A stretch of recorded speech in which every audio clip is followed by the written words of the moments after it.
விஜய்க்கு தான் ஒரு தடவை போட்டு பார்க்கலாம். அவரும் வரட்டும். அவருடைய சொந்த உழைப்பில் சொந்த பணத்தை செலவு பண்ணி இப்போ எவ்வளோ பேர் இறந்தாங்க. அவங்க குடும்பங்களுக்கும் ஒரு ஒரு வீட்டுகளுக்கும் ஒரு 20 லட்ச ரூபா கொடுத்துருக்காரு. அவர் சொந்த உழைப்பு, கஷ்டப்பட்ட காசு, உழைப்பு காசு. யாருடைய காசுலேயே அவர் கொடுக்கல. அவருடைய உழைப்பு காசுல அவர் கொடுத்துருக்கார்.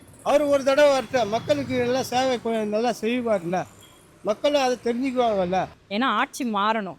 ஒரு மாற்றம் தேவை ஆட்சிக்கு. ஏன்னா பெண்களுக்கு பாதுகாப்பு சுத்தமாக இல்லை. குழந்தைங்கலேருந்து பெரியவங்க வரையும் சுத்தமாக கிடையாது. இது வந்து ஃபஸ்ட்டு எப்படி இருந்ததுன்னு தெரியல. இனிமேல் இது வந்து பெரம்பூர் தொகுதி நம்ம அண்ணன் விஜயோட தொகுதி. அவரோட கோட்டை இது. இங்கே வந்து அண்ணா திராவிட முன்னேற்ற கழகமும் திமுக கழகமும் ரெண்டும் தான் இந்த தமிழ்நாட்டில் வந்து இது போட்டி. அதனால் வந்து சென்னையில் வந்து பெரம்பூர் தொகுதி எப்பவுமே வந்து அதிமுகவுடைய கோட்டை. ஒன்று திமுக இல்லை அதிமுக, இந்த ரெண்டு தான் வந்து இங்கேத்திக்கு.